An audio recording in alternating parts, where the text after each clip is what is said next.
Okay, welcome everybody. And what a day. Um, actually, what a week. I'm very fortunate today to be able to chat to Daniel Breston, who is one of the stalwarts in the ITSM world. So, thank you for making time to chat with us. And we're going to chat about something very important: the ability for your business to continue when bad things happen. Welcome, Daniel. Thank you, Johan. I'm really looking forward to this, and I'm wondering whether the problem with business continuity, and let's start the conversation with this: is the problem with business continuity that we only focus on it when bad things happen? I mean, look Yep. look at the phrase business continuity management. The management of continuity in your business. You know me, I always change the order of words. So I don't say KPIs, I say indicators of performance that are key. Okay. If you really want to do well at business continuity management, then maybe you should consider the fact that the point of it is to help you manage your business such that you're in business. Yeah. And whether something is bad has happened or something bad is about to happen, it's a volatile world out there. Yeah. Nobody saw COVID. You can say that one again. Yeah. Nobody saw that all of your staff and all of your suppliers and all of your customers would have to do stuff different Yeah. at once. Yeah. And that this might be the change. And then, leaders, quote unquote, in many organizations said, well, that's okay. They'll all want to come back to work when we're allowed to go back to work. So that won't be a problem. Well, that's a problem now. Not everybody wants to go back to the office. Yes. We, Yeah. we don't have a problem working, but, not there. So your business continuity plan kind of got shredded there. But the key thing I think is, I mean, last week I talked to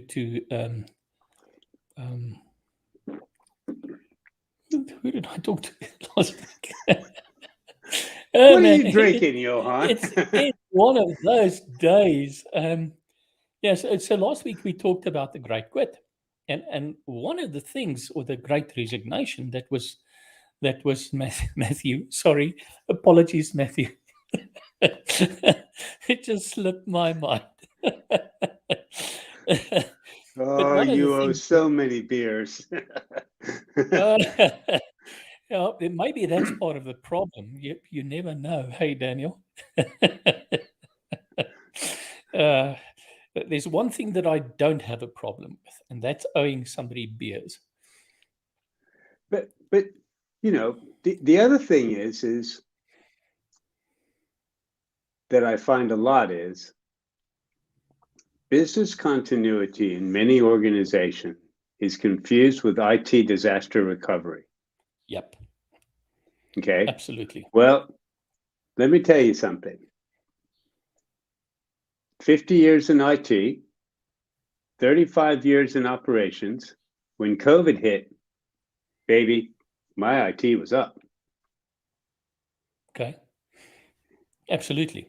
Now, the fact that staff couldn't get to it from home, or Well, that's another decisions thing. had to be made and people couldn't talk to each other, my IT was up. Yeah. Okay. And So I didn't have a disaster to recover from in IT. I had a disaster to help the business recover from. And absolutely. that's a big mindset, cultural discussion change Mm. because, you have to look at security, you have to look at cybersecurity, you have to look at resilience, you have to look at all kinds of stuff. And all, by the way, you need to do it all today. Yeah. Can you get 40,000 people in our bank to all talk to each other It's 8 o'clock. Noon, okay? Yeah. I mean, when the customers are there, you need to function. Yeah, But I think partially it's something that we allowed to happen in business because we allowed the business to say, oh, we need to do something about continuity. So who are the guys that's doing something about it? Okay, it's IT, so it must be their problem, or it's but risk. it's not, And or risk it's and risk. IT can walk Yeah. around with their Excel spreadsheet, that business Mm. impact analysis spreadsheet, and fill it in and go plan, tick, plan, tick, plan, tick, plan, tick, plan, tick. We're ready. Yep. Yep. But how many people were ready Yep. for COVID? Because nobody could think about that. I mean, if you say to me that the world would lock down and nobody would be able to work from the office, I would tell you it's nuts. I Yeah. can understand if it happens in a city, maybe, Yep. maybe in a country if there's a war, Yep. but the world, come on, that's not going to Now, happen. now, some organizations in London put in new aspects of working away from the office because of the London bombings several years ago. And then over time, they realized they didn't need that anymore. So priorities changed and money changed and the whole thing changed. And when COVID came back and hit them, they were going, does anybody have these plans? I mean, I realize they're 15 years old, but can somebody go dust off what the heck we did and how to deal with this, please? Yeah. It's just, I fell in love with business continuity at the age of 17. Okay. Well, I was working as a tape librarian. You remember tapes, those yep. big brown things, put them on. Yep. I was working as a tape librarian for the third largest bank in the great state of Texas. Okay. And the CEO loved walking around the bank and loved walking around branches and loved showing up on the midnight shift in his computer room, which he thought was a great toy room with pizza and stuff. But wherever he went and whoever he talked to, he always asked the same question. And the question was, are you sure? And he didn't care who he was talking to. Are you sure that tomorrow you'll be able to help a bank customer? Wow. Okay. That's And wise. and every day he asked people, are you sure that tomorrow you'll be able to help a bank customer? And if the answer was no, or the answer was maybe, he took notes. And then he went back to his management team and said, we need to fix this. So when the biggest hurricane Houston had seen in 25 years smacked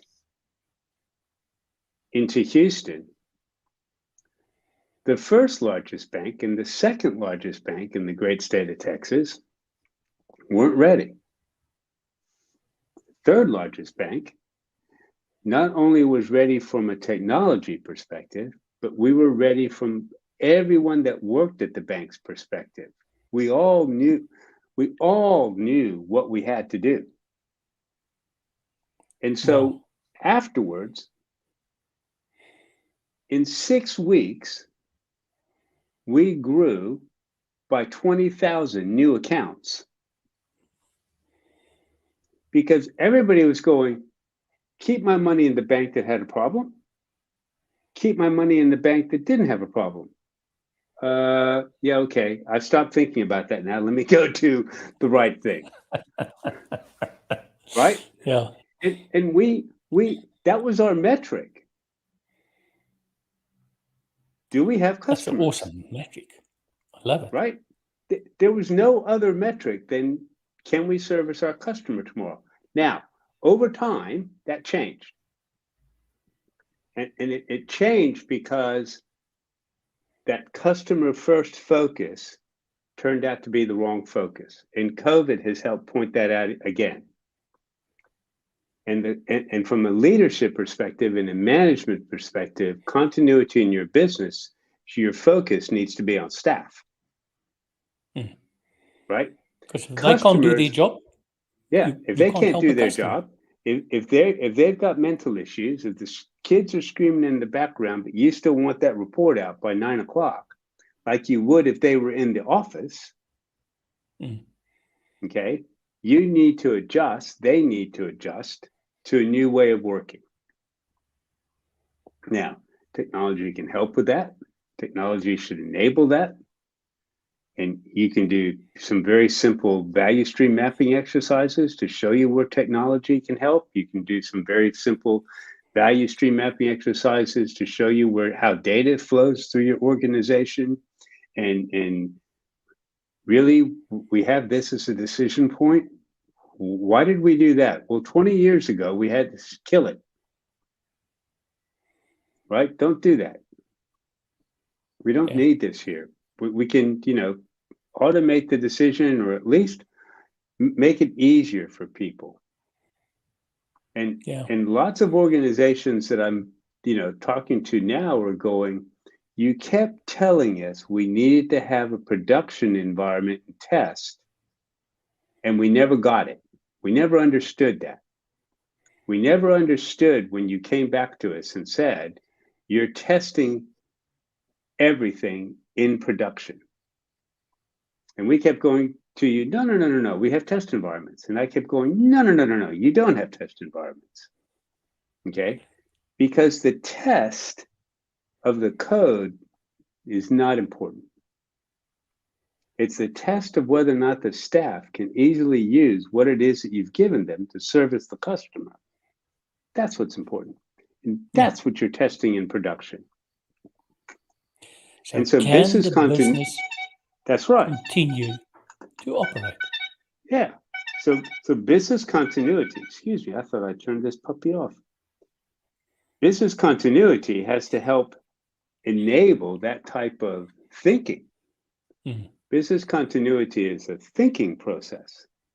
I want to manage my business to be alive tomorrow. And I need to be able to make quick decisions. Business continuity includes the fact that, okay, we're COVID now. There were 3 places in my little village on the east coast of the UK where you could buy pizza. Okay? They all required you, before COVID, to come in, look at their board, pick the stuff that you wanted, wait 10 minutes, here's your pizza. Now you could go online and do the same thing. And what somebody noticed was, one of the pizza owners noticed was, my offering of a pizza is fundamentally the same as everybody else's pizza. It's a crust, it's cheese, maybe it's tomato, maybe it's not tomato, and then people pick other stuff. And I price it up based on what I think they should pay for that. What if I did it from the customer's point of view? All I have is a crust. You tell me what to put on it. Every time you put something on it, virtually, digitally, on the website, you see your pizza start to appear. Okay, that's awesome. Okay. And you also start to see the price that you're at. Oh, I didn't want to spend that. Let me take that one off. Okay. That's the pizza I want. Deliver that to me, please. Or I'll come get it when we roll out. Yeah. So it's like Okay. it's like a sushi shop or a I mean, we've got a burger shop like that uses this Kanban principle of. Yeah. But that's part of business continuity management. The threat was the other guy. I mean, I can walk from one end of my village to the other end of my village in about 20 minutes. Okay. Okay. 30 if you include the entire quote unquote what people think it is, but I think it's only this part. But anyway, okay. It's not a big place. So the disaster that was coming was that they would come up with some idea and people would start buying pizza from them instead of me. And so I had to come up with a different way of getting people in. Management of continuity in your business. Will you be able to service your customer tomorrow? I love that. Right? It's profound because it's instead of what is all the things that I need to do versus, okay, so you've got a customer, that customer needs help or needs help. What are the steps? Yeah. Yep. And that actually has got very little to do with risk. It's got to do with customer satisfaction. Has to do with customer satisfaction. Now, you don't want to go crazy. I don't want to go for the best, possible crust dough, 000 Italian flour or something, because getting that into England during COVID, not a chance, mate. Not going to happen. Yeah. Okay. So I need to come up with something that tastes good. So there is an element of risk in it. If you want people to use a website to converse with you, that's cybersecurity, that's risk. There's GDPR issues, that's risk. So you have to be able to balance risk versus whatever you're going to offer. Yeah. How is it updated? Stuff like that. But at the end of the day, if you look at it from your staff's point of view and your customer's point of view, and then build the management of continuity into your business from their point of view, then tomorrow you can answer the question we're here. Yes. But the point, though, is that instead of focusing, because I always find organizations, when we talk about continuity management, it's a grudge spend. Nobody It's a wants what? to spend money on it. A grudge spend. Yeah, it's a grudge spend. Absolutely. So if you turn it around and you say, okay, let's make it something positive. Yeah. Let's look at what is the best possible way that we can operate and continue to operate in the most effective way and in the most efficient way. Now you've given it a positive spin. Yep. And there's actually real tangible business benefit in it. It's not buying insurance. No. So every day at a different place that I worked, because trying to get money out of the CFO and the CEO was trying to get water out of a stone in the middle of the Sahara Desert. Okay. So every day, the CIO and the CMO, the marketing officer, got together, and it didn't take them long. They used this feed, right?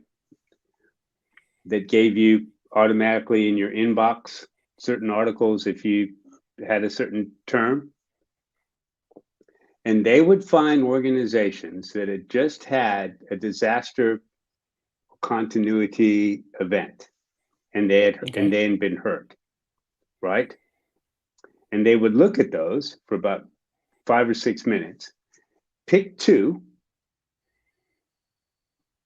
and then send those to the CFO and CEO and say, this could happen to us. Next day, this could happen to us. Yeah. Next day, this could happen to us.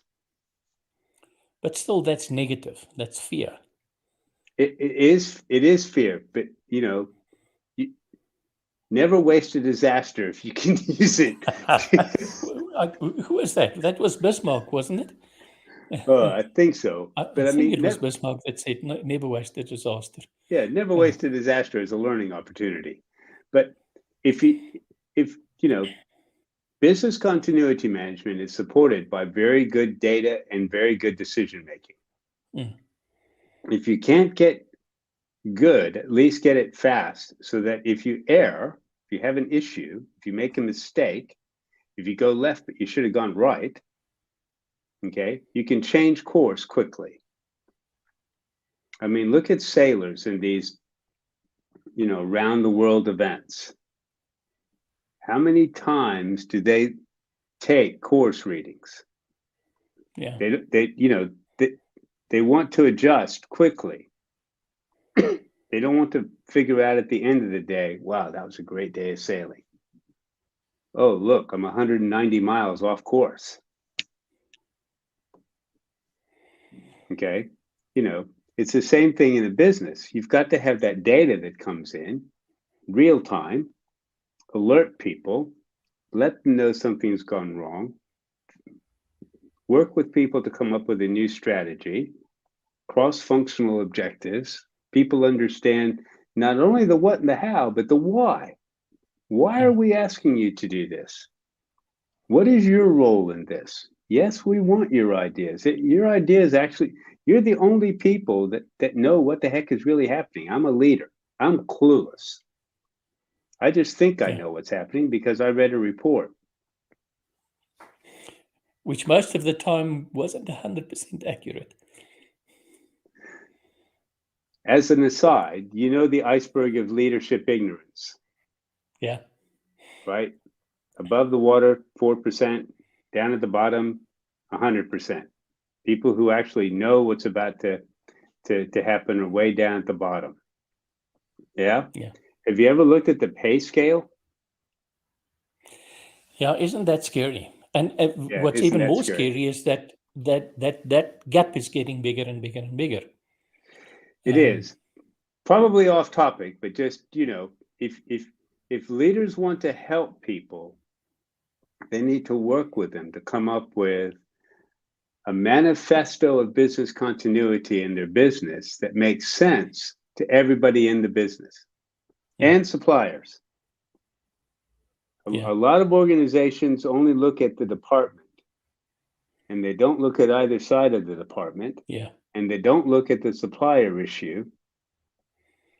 Yeah, and which everybody you in operate in COVID. an ecosystem. I mean, Yeah, you can't operate in isolation. That's right. Your plan has to deal with different things that could occur to you, and you need to have. You can't always have a plan B. I mean, you're not going to be the A team all the time, but at least be able to have a decision making mechanism that makes sense, so that you can come up with a plan B. And now you've got management of continuity, and you have a better chance of management of continuity in your business. And you can do something that I think Texans are very good at, and the rest of the world isn't. Okay, so who are good at it? Most Texans, people from Texas, okay. Most people brag about how they got to their achievement. Okay. The CEO of the bank that got hit by the hurricane didn't brag about that part. He didn't tell anybody about his mantra statement. That wasn't the important part, was it? He bragged about the achievement that he kept the people in Texas with access to their money when a Force 5 hurricane slammed into Houston. That's what he bragged about. He bragged about the outcome. I mean, we hear about, outcome this, outcome that. Boring. Brag about your outcome. Brag about how your people use the guardrails that were provided to them from a governance perspective, to help people do what they wanted to do, internally and externally. Brag about that. Have them stand up there. Daniel, you've mentioned two things that I just want to touch on. Yes, please. The one that you said is you have to have a strategy, and I think the the important thing that people need to realize is that the continuity of business is an integral part of your business strategy. Yeah. It shouldn't be seen as a bolt-on. It should be, and it should be just the way that you do things. What was the second thing?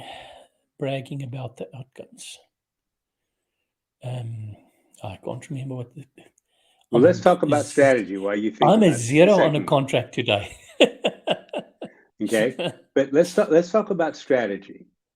Most organizations, when I ask them what their business continuity strategy is, hands me the business impact analysis checkoff sheet. But that's tactical. That's what I'm going to do if something happens. But I look at it more fundamentally. And I look at the business impact analysis spreadsheet and I go, and how is this supposed to keep you in business? Yeah. How can you look at it if a customer comes over to you and says, are you going to be here for me tomorrow? Are you going to show them this? With the customer care. Yeah, with the customer care. No, what the heck you were showing them, really. Yeah. Okay. So there's a group of individuals I won't call them new because they've been around for 6 years or so, called adaptive business continuity. Okay. Okay. But their premise when they started was the business impact analysis is a waste of time and energy and money. Okay, that's interesting. Yes. Okay. And what you need to do is you need to consider benefiting from IT service management, agile, DevOps, whatever marketing term you want to put in place. Okay. You need to consider taking from their perspective and letting people in that team of people that do a particular piece of work end to end, what you call your ecosystem, figure out what do they need to do to be here tomorrow. So you can use Kanban, you can use value stream mapping, you can use both, okay? But let them see where the issues are and let them come up with an approach to be able to deal with it. And all of those ecosystems together is your strategy of managing continuity in your business. Yeah. Okay. We need to have the retail application up in 4 hours, and we need to have the HR system up in 2 hours. We blew that away in the hurricane because actually nobody could bank anyway because you couldn't go to a bank and you couldn't go to an ATM. You could barely leave your house. It's 120 mile an hour wind outside. Okay. What was more important was that what was the status of the staff of the people that worked at the bank? But the HR system was the last thing we were supposed to bring up. Well, yeah. Right? So change of plan after, lessons learned. Do we still have people that can work? Yeah.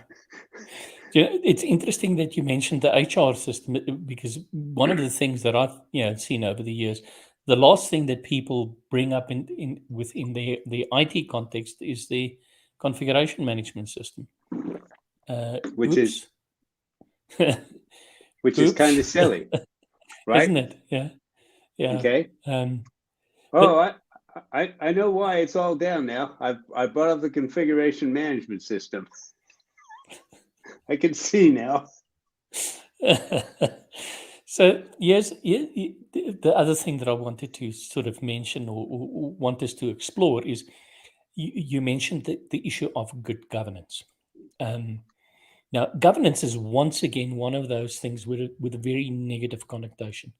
In fact, I always say to customers, if I can find the person who used governance, risk, and compliance in the same sentence, I would throw them off a building.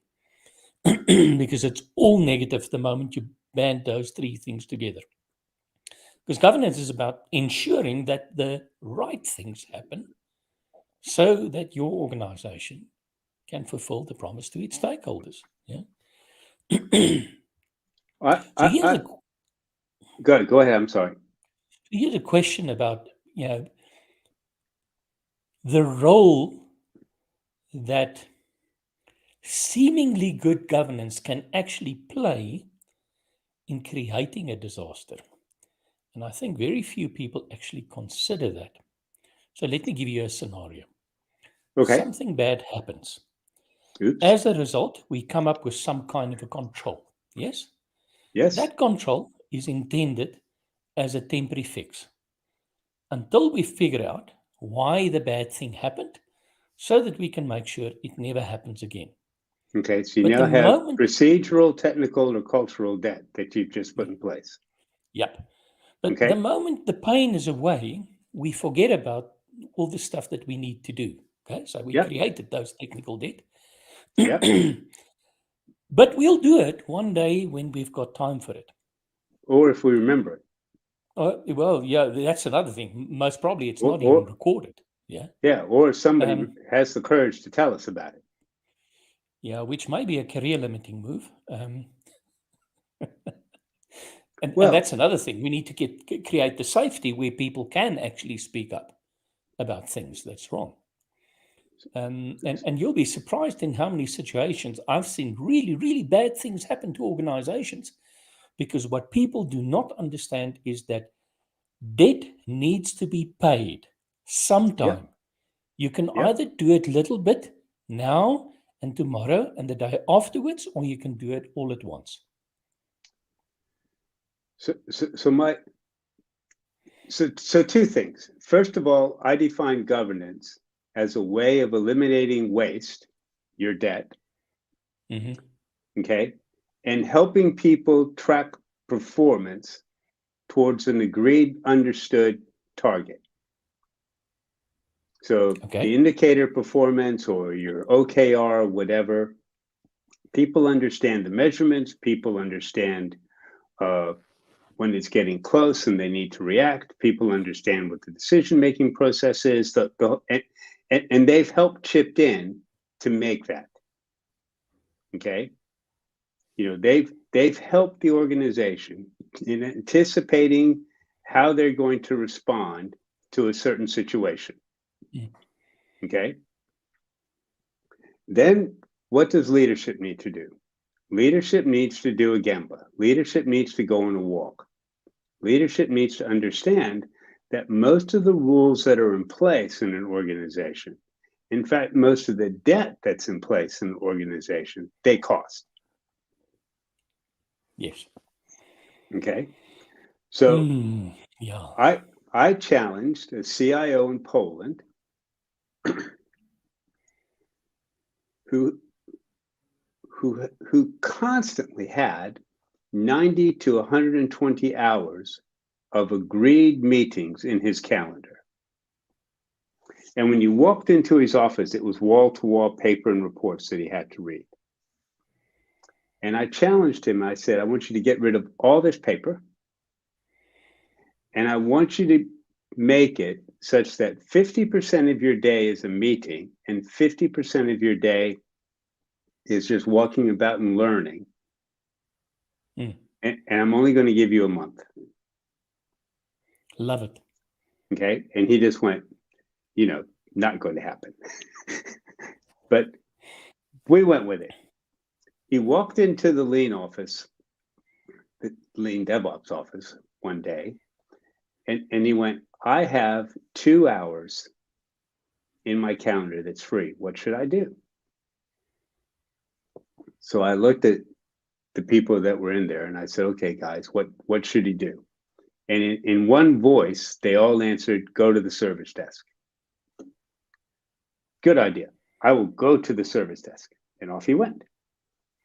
And they just looked at me and I went, he'll be back in just under 2 minutes. And they went, how do you know that? Guys, that's how long it takes to get to the elevator. Realize you don't know where the service desk is and come back.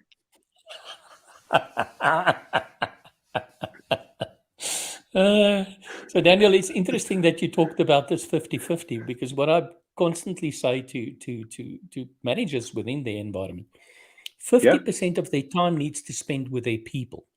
Mm-hmm. So 50% of their time they need to spend with their 25% with their peers, and yep. 25% of peers and superiors, and 25% doing their own work. Yep. I love that. I think that's great. But I was just trying to get him to realize that he was the obstacle to his own success. Yeah. So he went to the service desk and he walked in, and of course, you know, the service desk manager's face goes white, and all the service desk people have their backs to him because the door's at the back of the room. And he notices in the corner that there's a person with a bunch of envelopes and some of those security key cards. Mm-hmm. And he's, security key card, envelope, label, security key card, envelope, label. And he goes and he, does that, puts it into a box, puts the box away. And when the box is full, it's obvious that it's going to be picked up by the mailroom because the box is in the mailroom cart. And in Polish, which I don't speak, he goes over to the person and says, "What are you doing?" Now, this was the first time in 18 years that he'd been to the service desk. Nobody knew him. And this poor person had only been there for 3 years. So he really had no idea who this person was that was talking to him. So the words that came out of his mouth was, the idiot CIO 5 years ago decided that if you worked in Warsaw, you did not need a security card. But if you worked for the bank outside of Warsaw, you weren't trustworthy enough, so you needed a security card. So I fill almost 1,000 of these envelopes every week to make this CIO happy. People lose their cards, people do this, people, new people, we're growing, stuff like that. So the CIO looked at the service desk person and said, "Stop doing that." That was after he went beet red, then calmed down a minute. And after the service desk manager, like a gazelle, leaped over 20 rows of service desk people to try to protect her staff. Okay, but he looked at the service desk person and said, "Could you stop doing this, please, and go learn how to answer the phone and help people?" And the service desk person said, "Who are you?" And he said, I'm the idiot CIO that told you to do this." And he looked at me and he went, "Let's keep walking." Awesome. Okay. And he took a pad and he walked around. And by the end of the day, he started seeing all the stupid things that he had put in motion that his IT people were doing to try to keep him happy. Yeah. And it's normally as a result of something when happened and this decision was evolved to a level when Yep. nobody had a clue. And it's, Yep.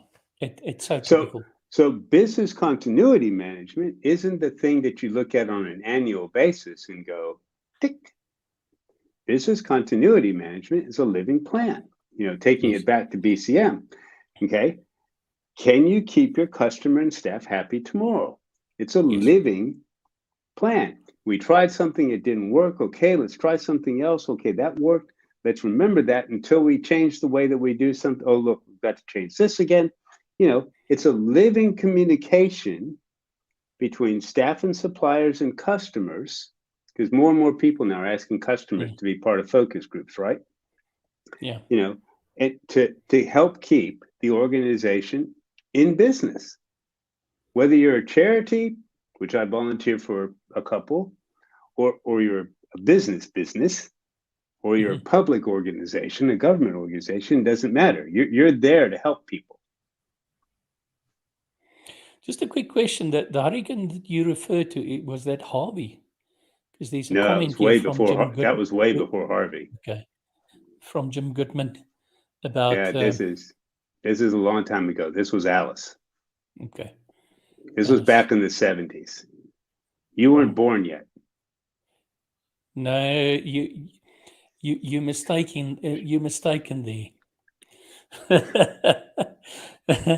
Yeah, I've got my grandfather's genes. So on top here it's dark. Yeah, I don't But want to if know you what look you're at my wearing. beard, yeah. So No, I'm um, jealous. do you know it's interesting? I find it interesting. It's got nothing to do with this. Is he was he was like me, a blackhead until he was 60. When he was 62, was silver white, not a dark hair on his head, just like that. Yep. So anyway, that's besides the And point. and I think, there's the Business Continuity Institute. You can go there and you can get good practice guidelines and help Mm. without spending a whole lot of money. There's ISO. Yeah, There's 22301.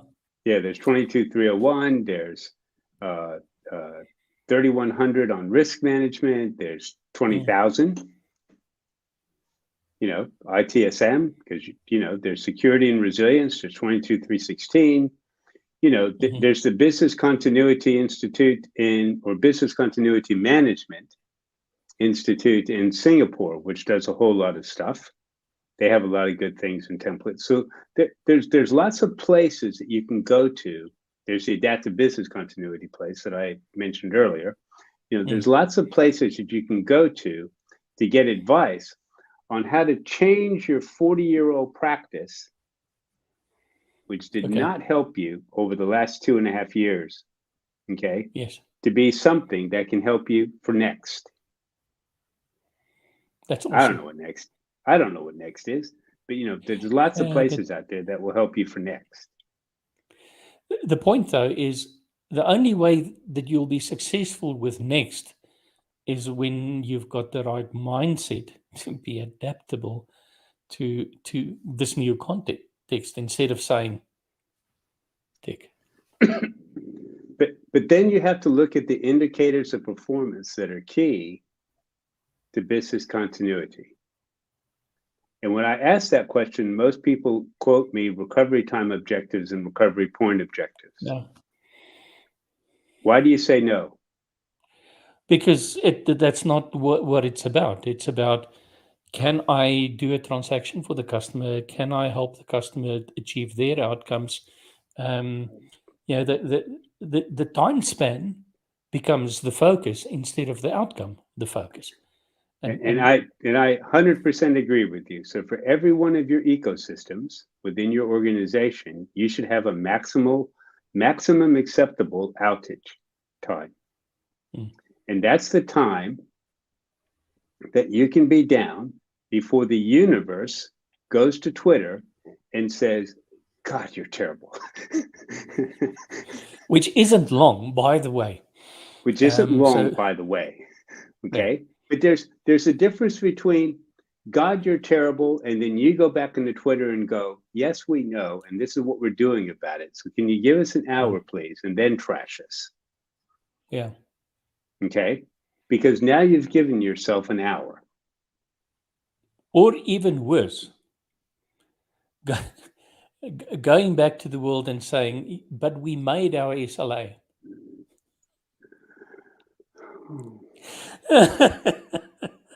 The operation was a success, but the patient died.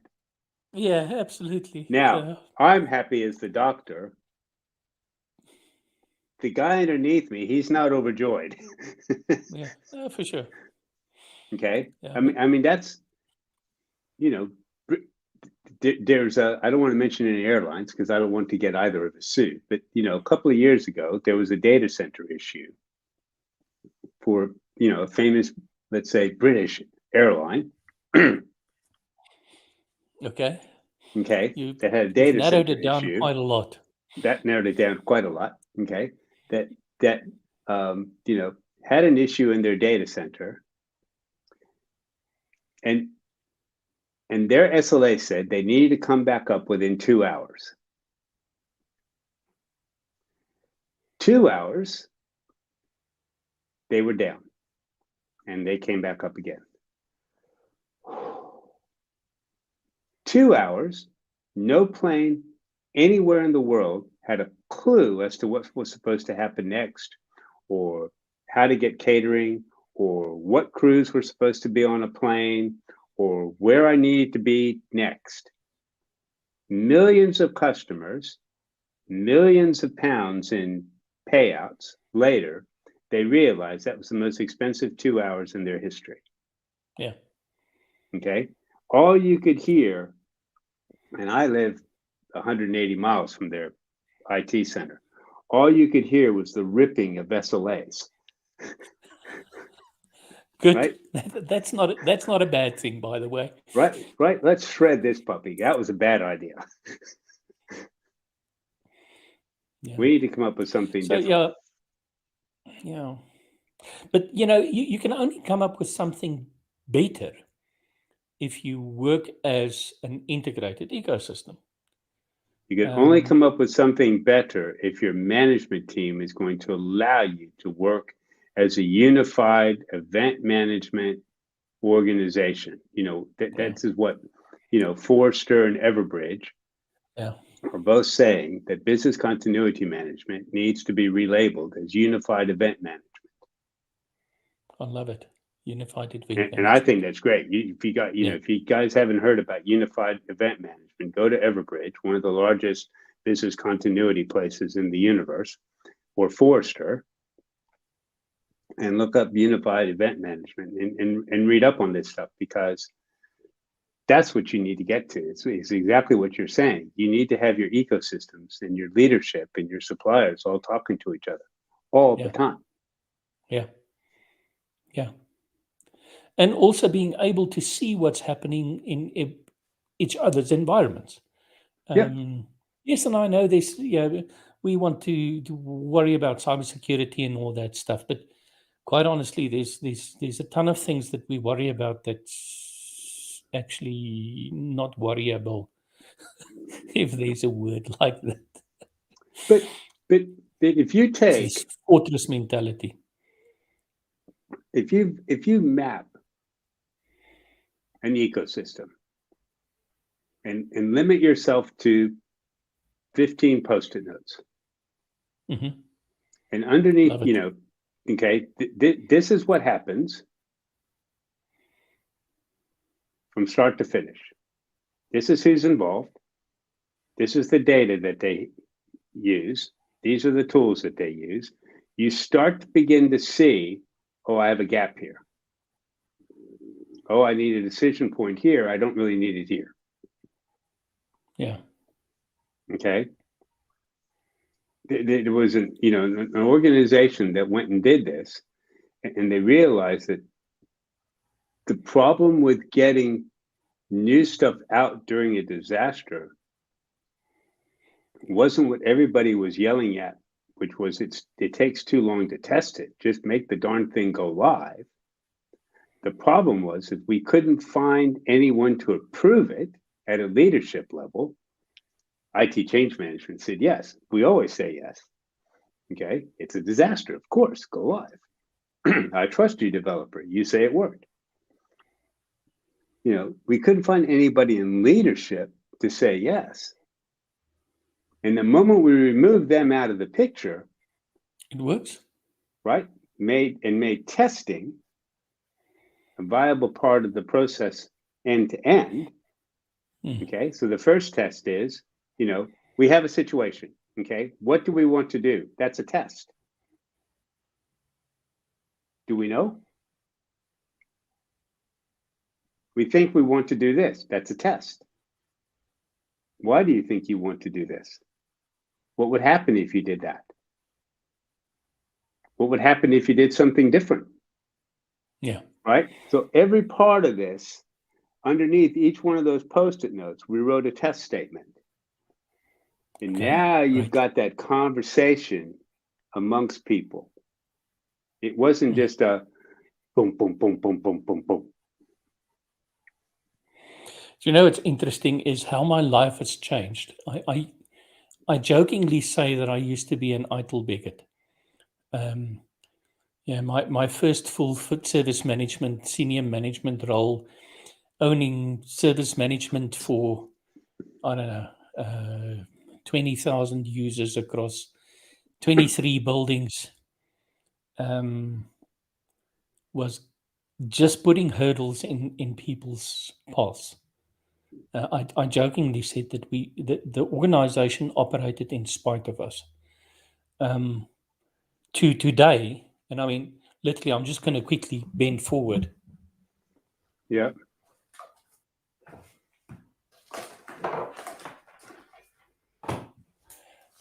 This is what's lying on my desk. Post-it notes. Yeah, and The most powerful tool known to man. Oh, what is that? Oh, dots. Yes. Dots. Excellent. Okay. Why? Because people can quickly make decisions without their ego getting involved by voting. Yep. You need a common language. When we say business continuity management, what do we mean? The business needs to continue. Right? Well, everyone in the business needs to agree to that definition. Yes. Right? When we say, you know, any of the terms that's associated with business continuity, what do we mean? And why does it matter to you? I say business continuity management. I'm the CEO. Johan, you'd better understand what it is that I'm talking about. You need to be able to say, well, actually, I don't understand that. That doesn't mean a whole lot to me. I don't know what that means. I don't know how to make it relevant to me. Well, somebody needs to be able to explain that to you nicely so that you understand and you can participate. Now, you may not agree, and that's fine. Yes. I just want you to be able to say, until I'm proven wrong, as a majority, we at least try it. Yeah. And if you're right and we're wrong, we'll change. Yeah. And you need to show that you're willing to do that. Yeah. Yeah. But, you know, I think it was 2-3 days ago, I posted a picture of the big four of bad decision makings and programs or whatever. I don't know if you've seen the post. The hippo. I'm retired. I don't live on LinkedIn anymore. Man, but it was. I'll share it with you afterwards. Okay, thank you. But we have to give people a voice. Yes. People must be able to be safe enough in the environment to actually to say, I've got something to say that may be of value. You don't have to agree with me, but it's a unique perspective, and I do have a voice. And that should be a metric in your management of continuity in your business strategy and vision. Yeah. That's not hard to go and identify whether they feel safe or not. Yeah. Yeah. So I had such a good chuckle. So, you know, with its 4 animals, and I can't remember which ones they were. I remember the hippo, obviously, because that's something that I use quite a lot. But then Nick Holton from APMG said you must also remember there's a 5th one, and that's snakes. And I can't remember exactly what it stands for, but it's all of these requirements and sign-offs and stuff that pops out of the woodwork when you actually want to make a decision. Yeah. So for everybody's benefit, I'll share it again on my LinkedIn profile with snakes included. Yeah. Yeah. So I mean, but all of the stuff that we've talked about should actually just be common sense, isn't it? So haven't you been? You're an ITIL bigot, isn't that common sense? No, it's not.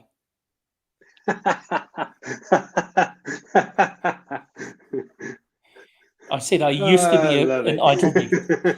So here's the thing that I say to people about best practice. What makes something best practice? Lots of people have done it. Nothing. And there's been an agreement that there's a good outcome as a result. Okay? So that means best practice can never be new. Well, best It must be practice can old. never be best. Well, it can't be new either because you must And it first can't prove be it. new either. That's Yeah. right. So what happens if you come up to a unique situation and you want to run back to best practice?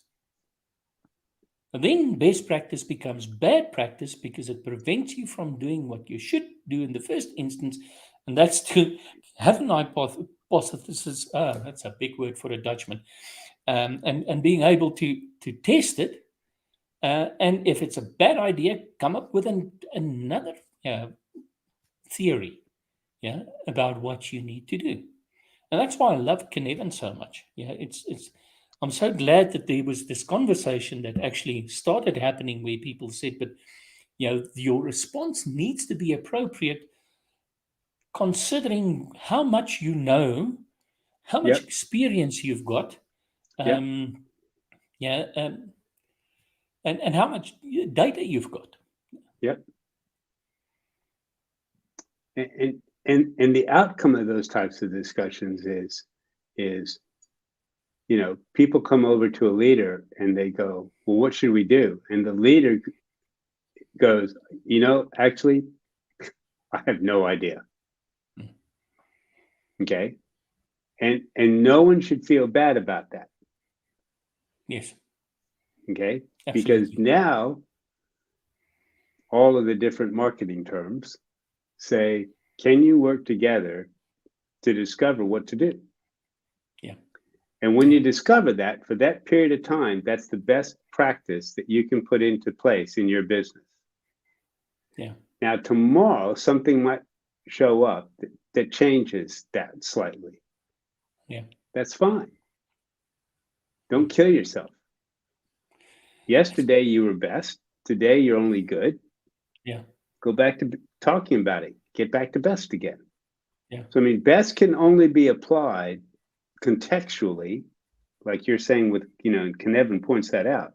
Best is a contextual concept, and it only applies to the organization and whatever they're doing at the time.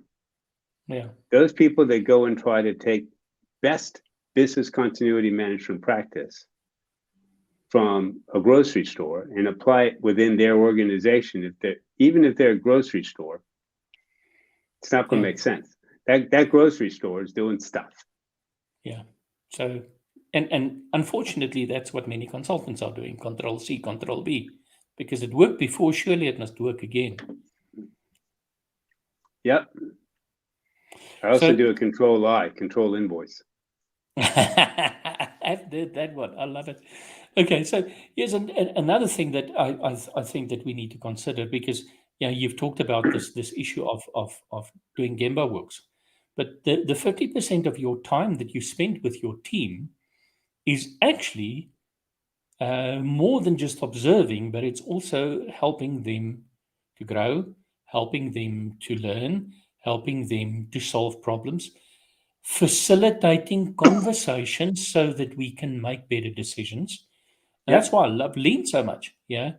Every team has got their boards, they've got their day board, they've got their week board, they've got their list of problems that they're busy solving, and they work on it constantly. Yeah.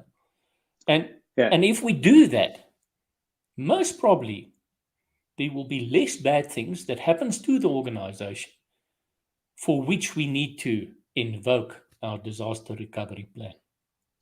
The challenge is that most leaders, when they go do Gemba, immediately see something wrong and tell everybody, okay, this is what I want you to do.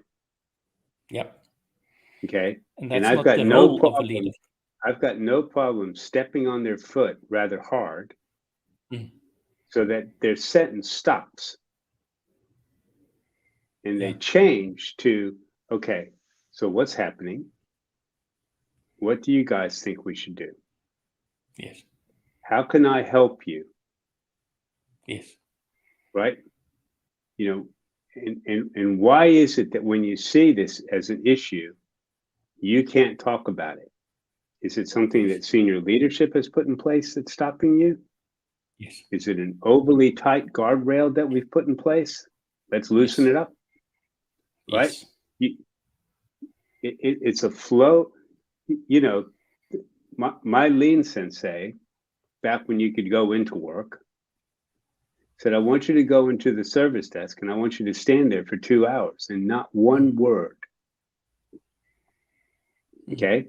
So telling a Texan not to say anything for 2 hours, that's tough, man. Yeah. There's the story that Jeffrey Leica tells about Dichiono, who took one of his senior managers to the plant with a piece of chalk, and he drew a circle on the ground and said, "Stand, Yep. see." Yeah. Yep. After 15 minutes, he says, "What did you see?" He says, "No, see some more."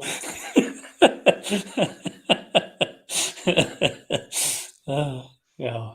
But I mean, that's the new role of leadership in organizations, to facilitate positive outcomes, not only in the environment that we manage, but also, or the environment that we lead. Let's rather use, but also in the growth of the people, so that they can do better stuff for the betterment of our customers. So isn't that the new definition of business continuity management? Love it. And we've just hit 1 hour. And Okay. I've promised my audience that I'll stop doing. My first talk with Get It was with David Cannon. It was 2 hours 40 minutes long. So I promised people. He knows a lot. Yeah, the problem is we've also got a little bit of history. So David is the reason why I'm in service management. Yeah, he's also Anyway, thank you very near much. and dear. It was absolutely awesome. And what I'm going to do is I'm going to listen back to that, and I'm going to transcribe that definition then of service of business continuity also. Okay. And I'll post that also together Thank you with very the much. 5 animals. Let's call it of business continuity management. Yep. Daniel Breston, it was an absolute pleasure. I really enjoyed it. And thank you for making the time available for us. And you're precious, brother. Thank you. Yep. Very good. Thanks. Have a good day, everybody.